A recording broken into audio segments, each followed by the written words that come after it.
The underestimation Admiral Krex Vorthok stood on the bridge of his flagship, the Eternal Dominion, watching the small blue planet slowly rotate before him. His 4 arms were crossed behind his back, a gesture of supreme confidence among his species. The Kalari had conquered 47 worlds in the past century, and each victory had been easier than the last. This primitive world, called Earth, would be no different. "Status report," Krex commanded, his voice carrying the authority of someone who had never known defeat.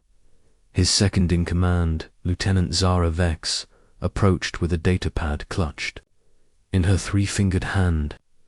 "Admiral, our reconnaissance confirms the initial intelligence. The humans are using chemical propulsion for their spacecraft. Their weapons are primarily kinetic projectiles and crude nuclear devices. They have not even established colonies beyond their moon." Zara's tone carried a hint of disappointment. "This will hardly be a worthy conquest for the Dominion." Mandibles clicked in what passed for laughter among his people. "Perhaps not worthy, but necessary. The Galactic Council has grown suspicious of our expansion. A quick, clean victory over a primitive species will demonstrate our strength while avoiding any real resistance." Far below on Earth, in a research facility buried 3 kilometers beneath the Swiss Alps, Dr. Sarah Chen monitored the alien fleet through sensors the invaders could never imagine. The facility, known only as Site Omega, had been operational for over 50 years.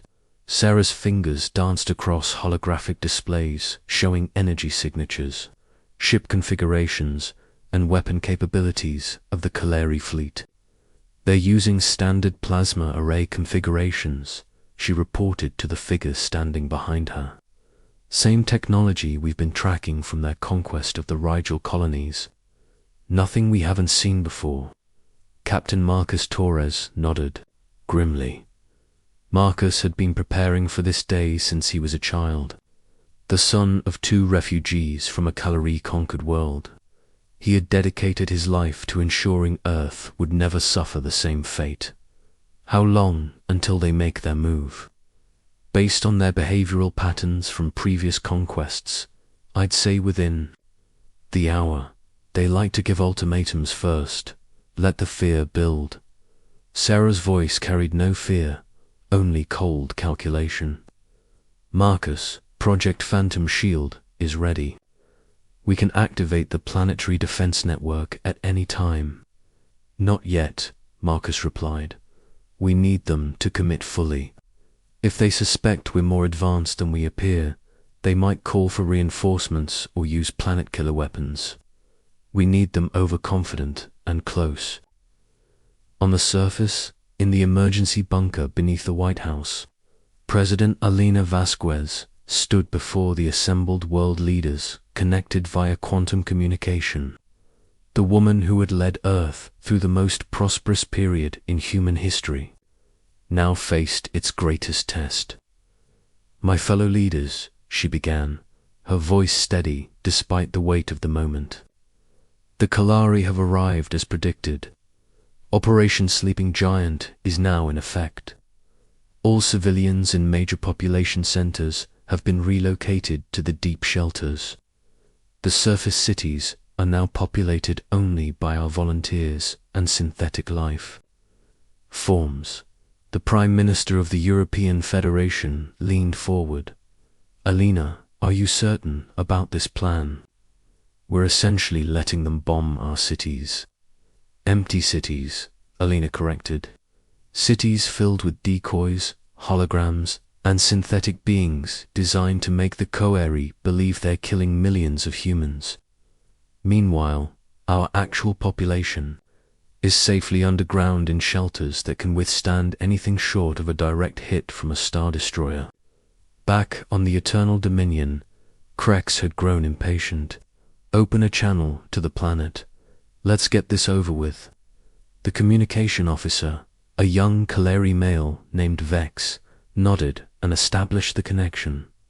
"Channel open, Admiral," Krex's image was broadcast to every screen on Earth, though only the hidden command centers received the actual transmission. "People of Earth," he began, his translated voice carrying across the planet. "I am Admiral Krex Vorthok of the Kaleri Dominion. Your world has been selected for integration into our empire. You have 24 hours to surrender unconditionally. Submit to our rule, and your deaths will be quick. Resist, and watch your cities burn." The response came not from President Vasquez, but from a carefully crafted AI designed to sound like a panicked human leader. "Please, we don't want war. Our people are peaceful. Give us time to consider your offer." Krex's mandibles clicked again. "You have had time. 24 hours, or your largest cities become examples for the rest of your species."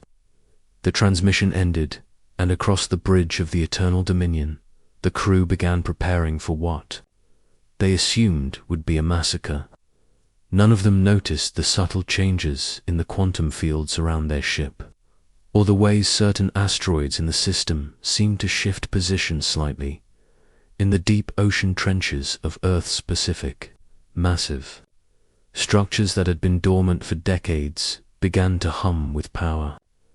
The Mariana Defense Platform, a technological marvel that officially didn't exist, came online for the first time since its construction. Its quantum processors, more advanced than anything the Kaleri had ever encountered, began calculating firing solutions for targets millions of kilometers away. "Admiral," came a voice from behind Sarah in Site Omega.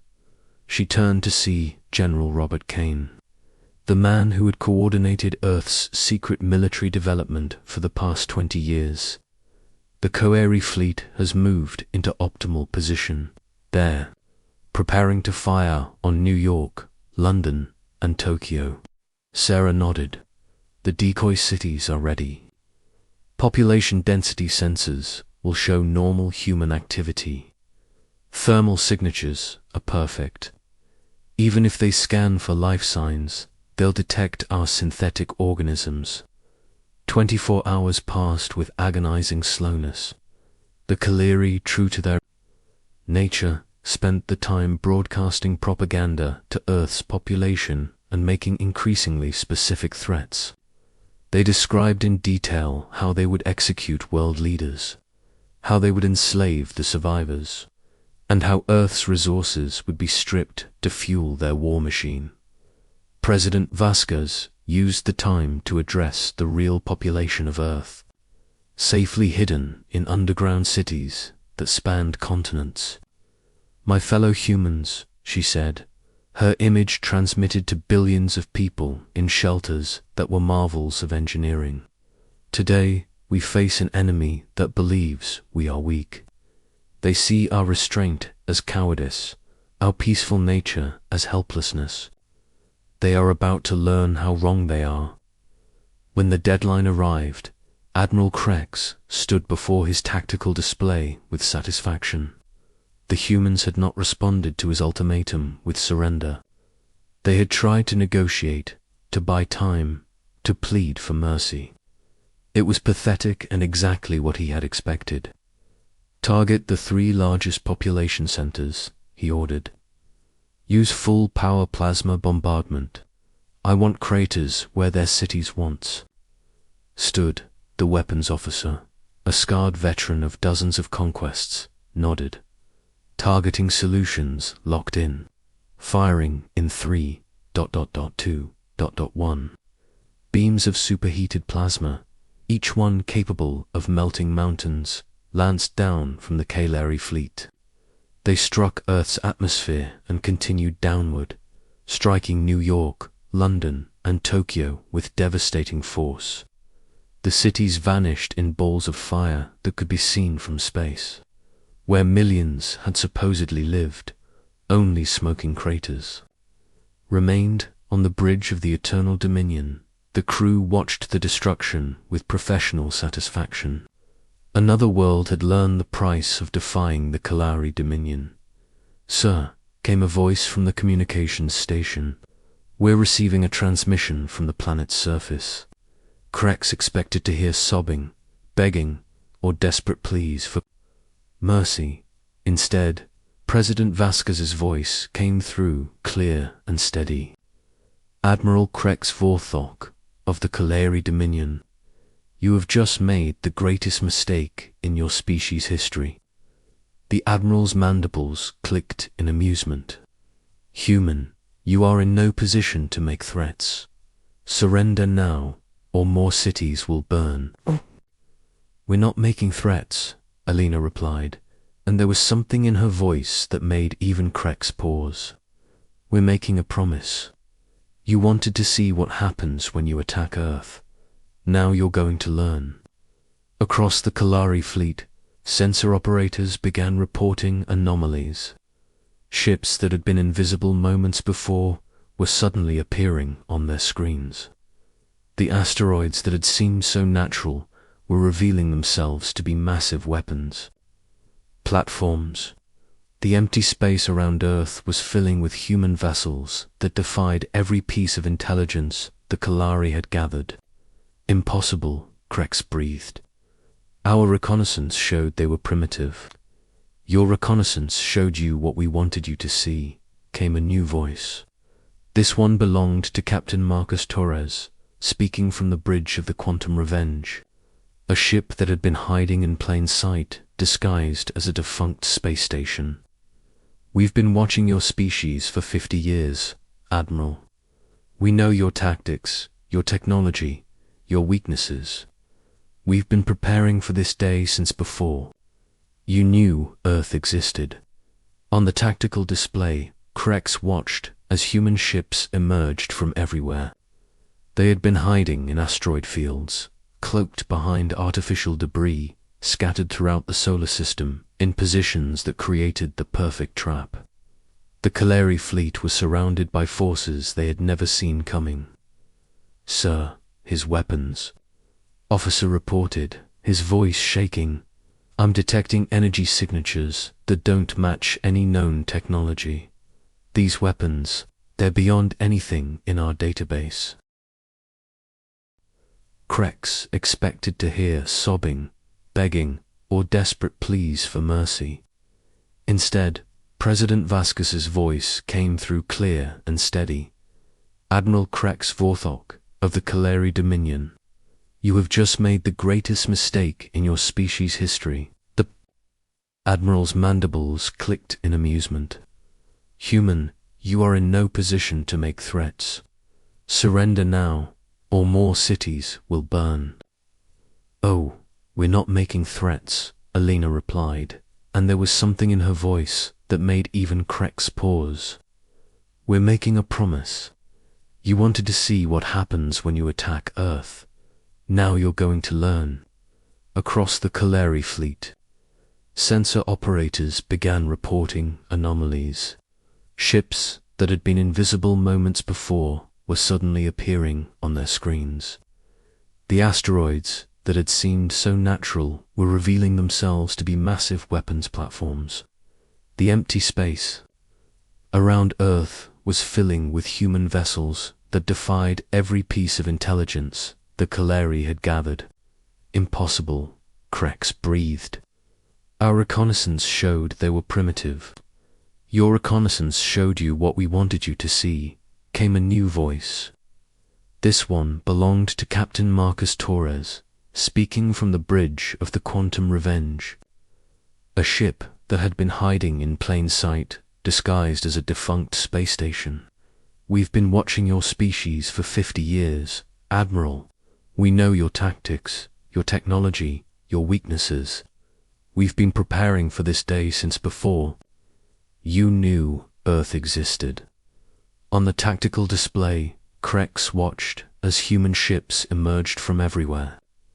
They had been hiding in asteroid fields, cloaked behind artificial debris scattered throughout the solar system in positions that created the perfect trap.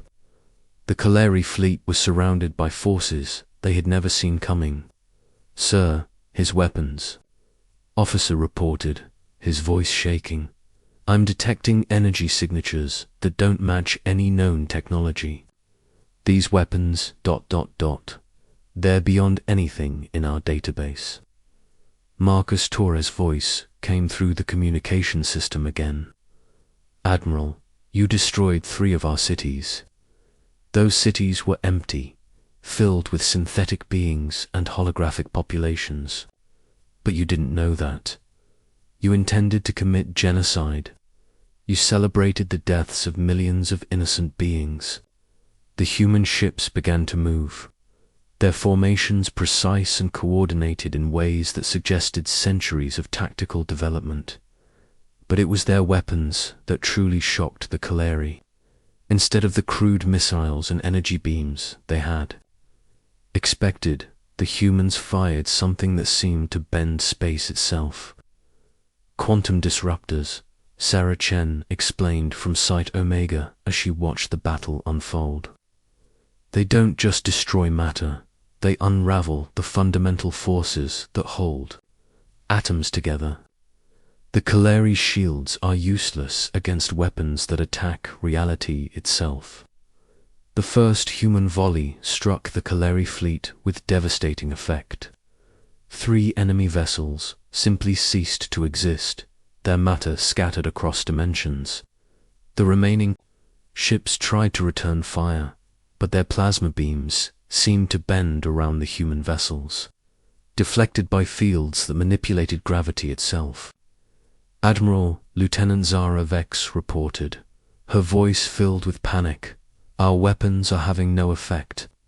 Their ships are protected by some kind of space-time distortion field, and sir, I'm detecting massive energy buildups from the planets. Surface Krex looked at his tactical display in growing horror. The planet that had seemed so helpless was now revealing weapons that made his fleet look like children's toys. Massive cannons were rising from what had appeared to be empty ocean, their barrels pointed directly at his ships. This is impossible, he whispered. No species develops this level of technology while still confined to their home system. That's where you're wrong, President Vasquez's voice came through the speakers. We've been confined to our system by choice, not by limitation. We've spent the last century building, preparing, waiting for someone like you to make the mistake of attacking us. The ocean-based weapons fired, and Krex realized he was witnessing something unprecedented in galactic history. The beams that erupted from Earth's surface weren't just energy weapons, they were controlled singularities. Miniature black holes that could be directed with precision. They struck the Kaleri fleet with the force of collapsed stars. All ships, retreat, Krex commanded. Emergency jump to hyperspace. Sir, his navigation officer reported, we can't jump. They've somehow locked down local space. Our hyperspace drives are offline. Marcus Torres's voice came through the communication system one final time. Admiral, your fleet is trapped in our system. Your weapons are useless against our defenses. Your ships are surrounded by forces you cannot comprehend. You have one choice: surrender or be destroyed. As if to emphasize the point, another human weapon fired from the dark side of Earth's moon. This one created a wave of energy that simply deleted one of the Kaleri's largest battleships from existence, where a kilometer-long vessel had been. Nothing remained but empty space. Krex stared at his tactical display, watching his supposedly superior fleet being systematically dismantled by a species he had dismissed as primitive. The irony was not lost on him that his arrogance had led his people into a trap more sophisticated than anything the Kaleri had ever encountered. Human ships, he said into the communication system, his voice carrying defeat for the first time. In his career, the Kalari Dominion requests terms of surrender. Asterisk, the retaliation, the silence that followed Admiral Krex's surrender request stretched across the void of space like a held breath. On the bridge of the Quantum Revenge, Captain Marcus Torres stood motionless, his dark eyes reflecting the tactical displays that showed the remnants of the Kaleri fleet. The alien ships, once proud symbols of galactic domination, now hung in space like wounded animals surrounded by predators. "Captain," came the voice of his communications officer, Lieutenant Commander Yuki Tanaka. "President Vasquez is requesting a private channel."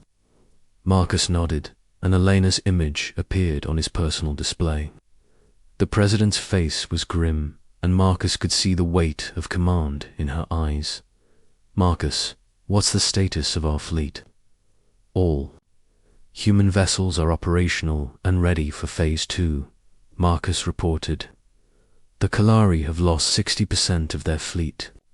The remainder are dead in space, their weapons offline and their hyperspace drives disabled. And our casualties, 0 human casualties. The synthetic beings and holographic populations in the targeted cities performed exactly as designed. As far as the Kaleri know, they killed 12 million people." Marcus's voice carried a cold satisfaction. "They'll carry that guilt for the rest of their lives." Elena nodded slowly. "The Galactic Council has been monitoring this engagement. They're demanding an explanation for Earth's unexpected capabilities." "Let them demand," Marcus replied.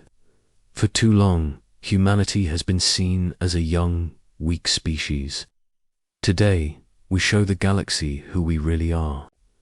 In the depths of the Pacific Ocean, Engineer Alex Rodriguez stood in the control room of the Mariana Defense Platform, watching as his life's work operated flawlessly.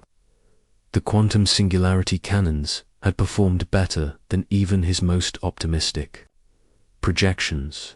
Around him, dozens of technicians monitored systems that officially didn't exist. "Alex," came a voice from behind him. He turned to see Dr. Sarah Chen approaching, her face illuminated by the blue glow of the quantum processors. "The dimensional analysis is complete. We've confirmed that our weapons are operating at 97% efficiency. The technology is approximately 2 centuries behind ours." Alex nodded, but his expression remained troubled. "Sarah, we've just revealed capabilities that will change everything. The galaxy will never look at humanity the same way again." "Good," Sarah replied firmly. "We've been pretending to be weak for too long. Our parents' generation remembered what it was like to be refugees, to watch their worlds burn while the galaxy did nothing. We swore that would never happen to Earth." Above them, in the command center of Lunar Station, General Robert Kane coordinated the next phase of humanity's response. The gray-haired veteran had spent his entire career preparing for this moment, and now he watched as decades of secret planning came to fruition. "General," reported Colonel Lisa Park, his tactical coordinator, "we have confirmation from deep space sensors. The Kalari sent a distress signal before we jammed their communications. A second fleet is already en route, estimated arrival in 48 hours. Kane smiled grimly. "Perfect. Signal all stealth squadrons to take position along the hyperspace route.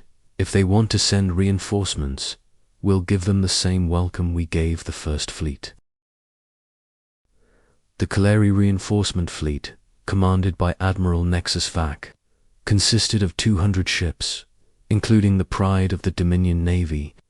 Nexus had received Krex's desperate transmission just before it was cut off, and he had immediately assembled the largest military force the Kaleri had ever deployed. "Admiral," his intelligence officer reported. The last transmission from Admiral Krex indicated that the humans possessed weapons technology beyond our understanding.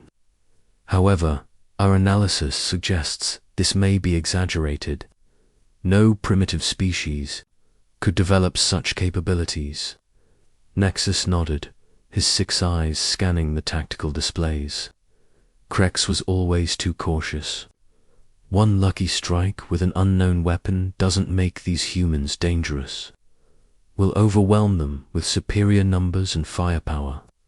What Admiral Nexus didn't know was that his fleet was being tracked by human sensors from the moment they entered hyperspace. Commander Yuki Tanaka, now piloting the prototype stealth fighter Shadow Phoenix, watched the alien fleet approach through sensors that could detect quantum fluctuations across dimensional barriers. "All units, this is Shadow Leader," she broadcast. "On the encrypted human frequency, the second wave is arriving on schedule. They're using the same hyperspace corridor we predicted. All teams, prepare for Operation Stellar Trap." The human response was unlike anything ever seen in galactic warfare. Instead of meeting the Kalari fleet in direct combat, humanity had prepared something far more sophisticated. As the alien ships dropped out of hyperspace, they found themselves not in empty space, but inside a carefully constructed dimensional maze. What in the void? Admiral Nexus breathed as his tactical display showed impossible readings. His fleet was surrounded by what appeared to be folded space, as if reality itself had been twisted into a labyrinth. "Sir," his navigation officer reported, panic clear in his voice, "we can't determine our position. The stars, they're not where they should be. It's like we're in a different region of space entirely." Commander Tanaka smiled from the cockpit of her fighter. Humanity had learned to manipulate dimensional space decades ago, but they had kept this capability secret. Now, 200 Kolari ships were trapped in a pocket dimension, completely at human mercy. "Kalari fleet," came President Vasquez's voice through speakers that seemed to come from everywhere and nowhere. "You have entered human space with hostile intent. You are now prisoners of the Earth Defense Force." Admiral Nexus tried to maintain his composure, but the impossible situation was breaking his confidence. "Human, release us from this trap. The Kalari Dominion will not tolerate this aggression." "Aggression," Elena's voice carried cold fury. "Your first fleet attempted to commit genocide on our planet. Your species has a long history of destroying civilizations that can't defend themselves. Today, you've learned that Earth can defend itself very well indeed." In the dimensional maze, the Kalari ships tried to fire their weapons, but the energy beams simply vanished into the folded space around them. They tried to escape, but every direction they moved led them deeper into the maze. They were completely helpless, trapped by technology they couldn't comprehend. "Release us," Admiral Nexus demanded, but his voice lacked conviction. "The Galactic Council will condemn these actions." "The Galactic Council has been watching everything," Elena replied. "They've seen your species attempt genocide against a peaceful planet. They've seen humanity respond with restraint and precision. And now, they're about to see what happens when you push us too far." On Earth, in the deep command bunkers, the human leadership was making a decision that would reshape galactic politics. President Vasquez stood before the assembled world leaders, her image transmitted to every major government on the planet. "My fellow leaders," she began, "we have proven that Earth can defend itself. Now we must decide what kind of galactic power we want to be. We can release these fleets and return to hiding our capabilities, or we can take our rightful place among the stars." The Prime Minister of the African Union spoke first. "Elena, if we reveal our true strength, every species in the galaxy will either fear us or want to test us. Are we ready for that responsibility?" "We've been ready for 50 years, Elena replied. "Our grandparents swore that humanity would never again be helpless in the face of aggression. We've built these capabilities not to conquer, but to protect. It's time the galaxy understood that Earth is not a target, it's a guardian. The vote was unanimous. Humanity would reveal its true nature to the galaxy. In the dimensional maze, Admiral Nexus watched in amazement as the folded space around his fleet began to unfold. The trap was opening, but not to release them. Instead, it was expanding, revealing the true scope of human military might. Hundreds of human ships emerged from what had appeared to be empty space. These weren't the vessels the Kalari had encountered in the first battle. These were the deep space fleets that humanity had been building in secret for decades. Ships that could travel faster than light without hyperspace, weapons that could destroy entire star systems, and technology that seemed to operate on principles the Kalari had never imagined. Impossible, Admiral Nexus whispered. No species develops this level of technology in isolation. That's where you're wrong, came a new voice. This one belonged to Captain Torres, now commanding the massive dreadnought Terran Defiance. We didn't develop this technology in isolation. We developed it in secret, with the help of refugees from worlds your species destroyed. Every human ship carries the hopes of civilizations you've erased. The truth hit Admiral Nexus like a physical blow. The humans hadn't just been defending themselves. They had been building an alliance of survivors, refugees, and displaced peoples from across the galaxy. Earth had become a sanctuary for those who had nowhere else to go, and they had shared their knowledge, their technology, their dreams of justice. You're not just defending your world, Nexus realized. You're avenging dozens of worlds. Now you understand, President Vasquez's voice carried across the dimensional space. Earth isn't just one planet defending itself. We're the voice of every civilization you've silenced, every world you've destroyed, every species you've driven to extinction. The human fleet began to move, their formation spelling out a message that would be broadcast across the galaxy. It was a promise and a warning, written in the language of starships and spoken with the authority of superior technology. The age of the Kalari Dominion is over, Alina announced. Any species that continues to practice genocide, slavery, or the destruction of inhabited worlds will answer to Earth. The galaxy has a new protector, and we will not be as merciful as the previous guardians. Admiral Nexus looked at his tactical display, showing human ships that could have destroyed his entire fleet in seconds. Instead, they were offering him a choice. What do you want from us? Justice, Alina replied. The Kalari Dominion will release all enslaved populations, withdraw from all conquered worlds, and submit to galactic oversight. In return, your species will be allowed to continue existing, and if we refuse, then you'll discover what happens when you threaten the children of Earth. The transmission ended, leaving Admiral Nexus alone with his thoughts and the terrible realization that the galaxy had just changed forever. The species he had dismissed as primitive had revealed themselves to be the most advanced civilization. In known space, humanity had hidden its strength, not from fear, but from wisdom, waiting for the right moment to reveal itself. As the human fleet began to escort the Kalari ships back to their home system, a new message was transmitted to every inhabited world in the galaxy. It was simple, direct, and impossible to ignore. This is President Alina Vasquez of Earth. Time of hiding is over. Humanity takes its place among the stars, not as conquerors, but as protectors.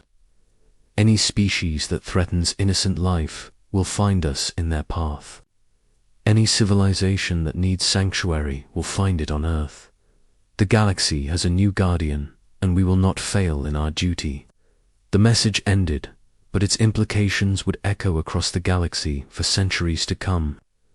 Earth had announced itself, not just as a technological power, but as a moral authority.